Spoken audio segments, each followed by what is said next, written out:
Bonjour et bienvenue sur les tutos de Technipool. Aujourd'hui, nous allons vous présenter comment interpréter le voyant flow et le voyant salt sur votre électrolyseur EI212. C'est parti! Comme vous le voyez, le voyant flow clignote. Cela est lié à un manque de débit et cela peut être causé par de multiples raisons.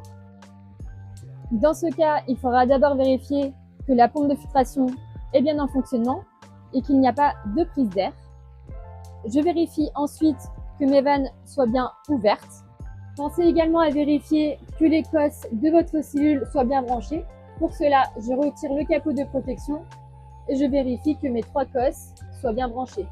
Une fois que vous avez vérifié votre pompe, vérifiez l'ouverture des vannes et la connexion de votre cellule, il faudra alors passer à la cartouche. Pour cela, on éteint la filtration. On pourra ensuite retirer notre cartouche du filtre à cartouche. Vous pouvez après remettre en route.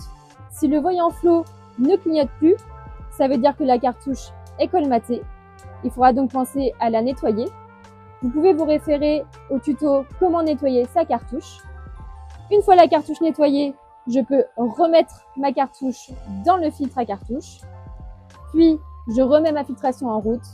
Si le voyant flow reclignote, la cartouche est donc colmatée. Il faudra donc la remplacer. Et pour cela, je vous invite à vous référer à votre agence.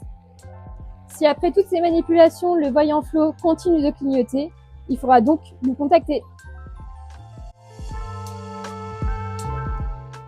Si le voyant salt clignote, il peut s'agir d'un manque de sel dans votre bassin, auquel cas il faudra faire une bandelette ou bien apporter un échantillon de votre eau en magasin pour faire analyser votre eau. Le taux de sel idéal pour le EI212 est de 4 g par litre. S'il ne s'agit pas d'un manque de sel, cela peut provenir d'une eau qui est trop froide, soit en dessous des 18 degrés. C'est pourquoi il faut éteindre l'électrolyseur quand l'eau est trop froide, sous risque d'endommager celui-ci. Il peut aussi s'agir de la cellule qui doit être nettoyée. Pour cela, référez-vous au tuto comment nettoyer sa cellule. Pour rappel, la cellule a une durée de vie moyenne de 4 ans. Si après un nettoyage, le voyant salt clignote toujours, il faudra alors remplacer la cellule. Pour cela, contactez-nous.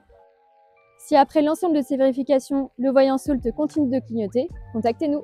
Vous savez maintenant à quoi correspond le voyant flow et le voyant salt. Toute l'équipe de Technipool vous souhaite une bonne saison et une bonne baignade.